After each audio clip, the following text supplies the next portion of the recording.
A serene morning unfolded as Buddha sat beneath a vast banyan tree.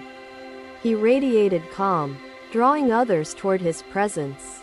Ananda, his devoted disciple, approached hesitantly, his heart heavy with turmoil. "Master," he began, voice quivering, "my thoughts wrestle with uncertainty and suffering. I seek your guidance for stability within." Buddha's eyes glimmered with wisdom, like sunlight filtering through leaves on an ancient tree. "Ananda," he said gently, "come closer." Ananda knelt, feeling both reverence and vulnerability before the enlightened one. The air around them felt charged with timeless teachings. Buddha said, "Let me share with you an ancient tale of equanimity, rooted in wisdom, patience, and profound acceptance." He paused, allowing silence to envelop the space. As his disciples gathered closer to hear him speak, in a distant village, Buddha began. His voice measured, lived a farmer revered for his calm demeanor. Buddha's words painted vivid images, drawing his listeners into the unfolding story. One day, the farmer's ox escaped into the wilderness, Buddha said, allowing the weight of misfortune to linger. Neighbors hurried to console him, declaring his loss as misfortune. Buddha paused, ensuring his words etched deeper into their hearts. The farmer responded without despair. Buddha continued, "Perhaps it is misfortune, or perhaps not." The disciples exchanged glances, absorbing this unusual perspective. Buddha went on. Days passed, and the ox returned with wild companions, strengthening the farmer's herd. Buddha's tone carried both intrigue and serenity. The villagers exclaimed with joy. Buddha said, "What great fortune you now possess." But the farmer merely said, "Perhaps it is fortune, or perhaps not."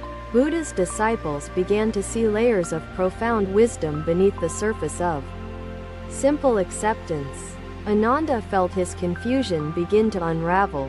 Buddha said, "Soon after, the farmer's son broke his leg while taming one of the wild oxen.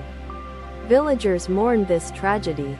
Buddha's story intertwined with life's unpredictability, reflecting the intricacy of human experiences.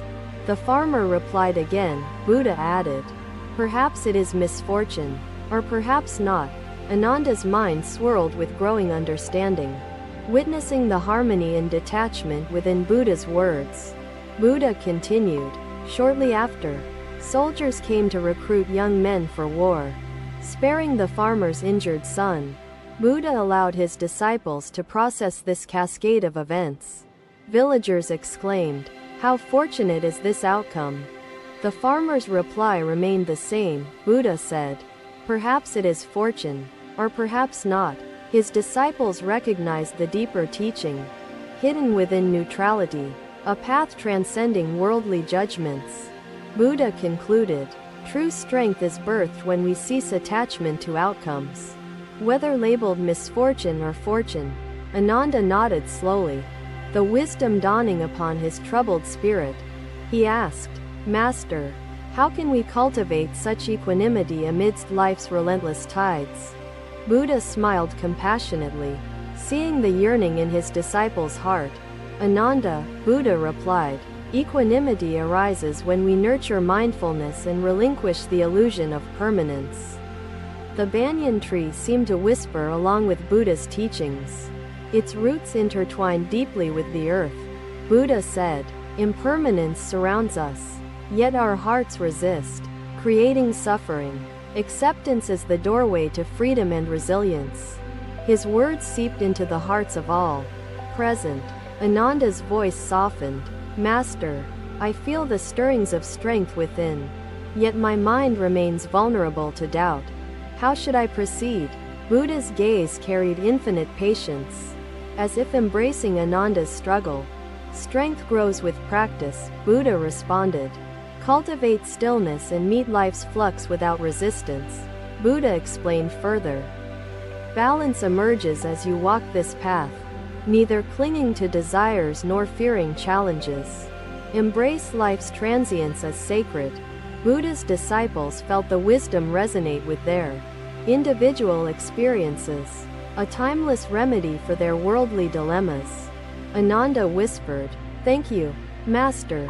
Buddha's smile embodied peace, a reflection of his own unshakable inner strength.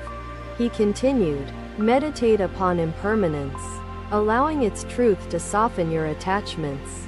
Root yourselves in awareness and compassion." Buddha's teachings carried the power to transform, healing wounds of inner turmoil through profound reflection. The disciples sat in contemplative silence, absorbing Buddha's gentle yet unwavering wisdom. Ananda's face brightened with newfound clarity and calm.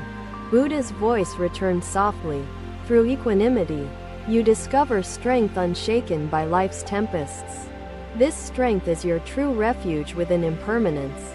The banyan leaves rustled with evening's breeze, encircling Buddha and his disciples in shared sacredness. Buddha's teachings echoed deeply within their hearts, promising paths toward resilience and inner peace. Thus began their journeys to cultivate unshakable inner strength, guided by Buddha's luminous wisdom. Another day, the Buddha walked along a tranquil riverbank, the sounds of water weaving a melody of peace. A disciple named Sujata approached, her face marked by weariness and sorrow from recent hardships she could not endure. Buddha nodded, his expression serene, and replied, "Indeed, my child, anger thrives on impulse, but it can be transformed through wisdom." "How?" I asked desperately, seeking guidance. "How do I control this force that feels overwhelming and beyond my ability to manage?" Buddha placed his hand lightly on his chest and said, "The first step is to pause and breathe, creating space between thought and action. This path is not a punishment but an opportunity to strengthen the traveler's resolve and adaptability." The Buddha explained, "In life, we face countless storms and challenges. They test us, but they also prepare us for greater heights." Sujata listened intently, the rustling leaves and gentle river accompanying the Buddha's soothing, rhythmic voice. "Let me tell you a parable," the Buddha said, his eyes reflecting the calmness of the flowing stream. "Once, there were two saplings growing in different places. Their fates were shaped by their circumstances," he began. "The first sapling grew in the shelter of a great mountain. Shielded from storms and heavy rains," the Buddha narrated, "it received constant sunlight, never enduring harsh winds or fierce struggles from the elements surrounding its habitat. The second sapling grew in an open plain, where winds howled and rain lashed against its fragile, tender structure. The first sapling grew quickly, its height surpassing others, its leaves lush and green in the serene protection offered. Yet, beneath this vibrant appearance, its roots remained shallow, never challenged to dig deeper for sustenance. The second sapling grew more slowly, its trunk twisted and its branches scarred, but its roots sought deep anchoring. Each storm forced the second sapling to extend its roots further, creating a network that intertwined with the earth. One day, a great tempest arrived, stronger than any other, raging across the landscape and sparing nothing in its wake. The sheltered sapling, unprepared for such ferocity, swayed and snapped, collapsing under the sheer force of the storm. Meanwhile, the weathered sapling, with roots deeply embedded, held firm against the tempest, bending but never breaking. Sujata, resilience is not born from avoidance of hardship.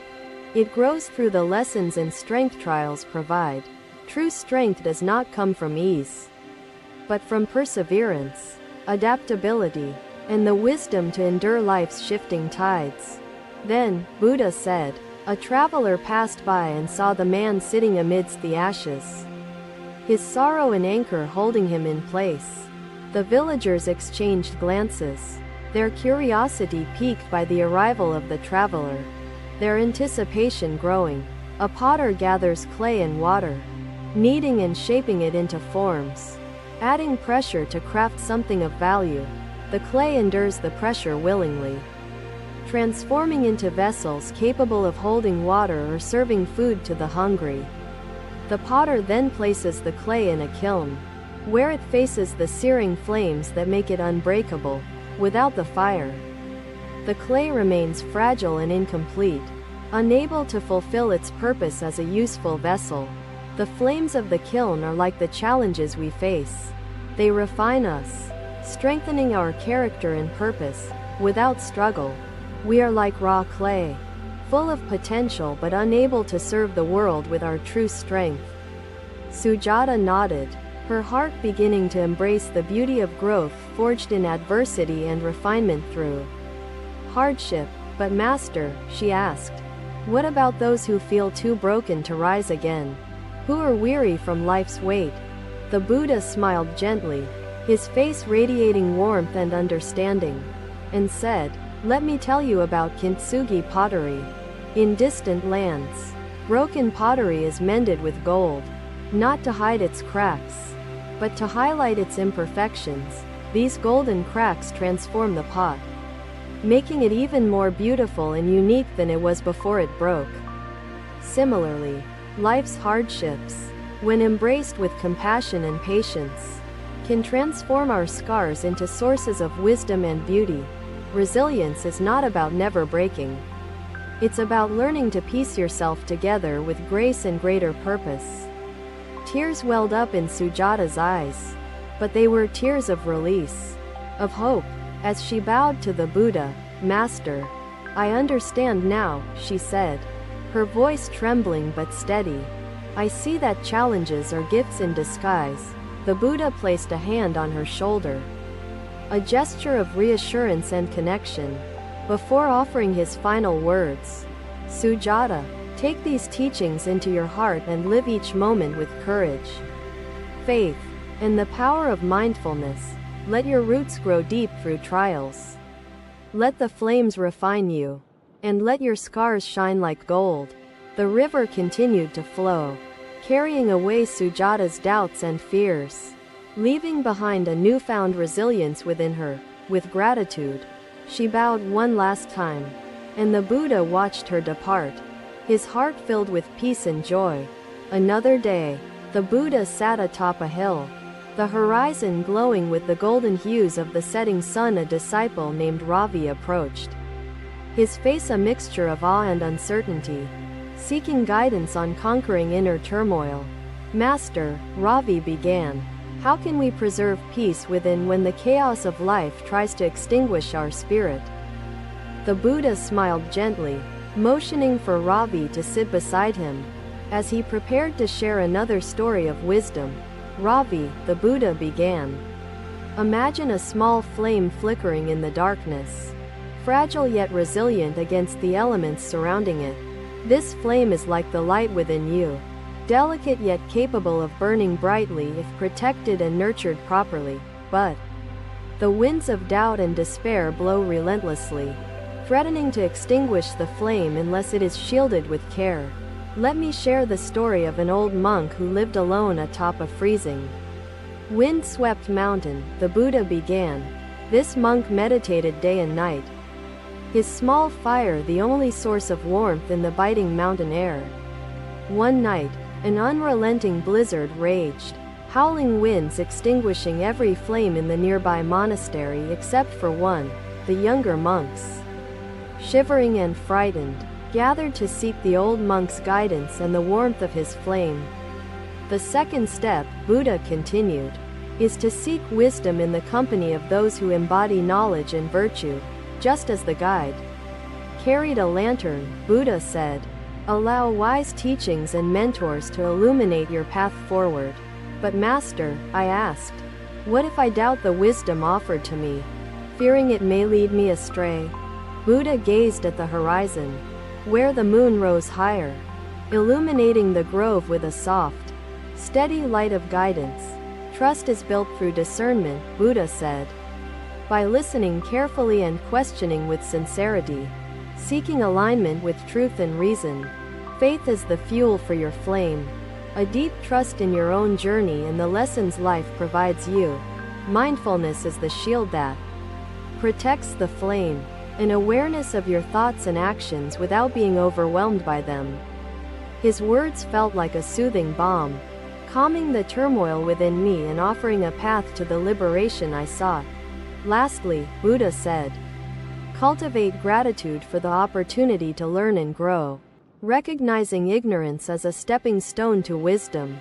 In every experience of confusion, Buddha concluded, lies the potential for clarity.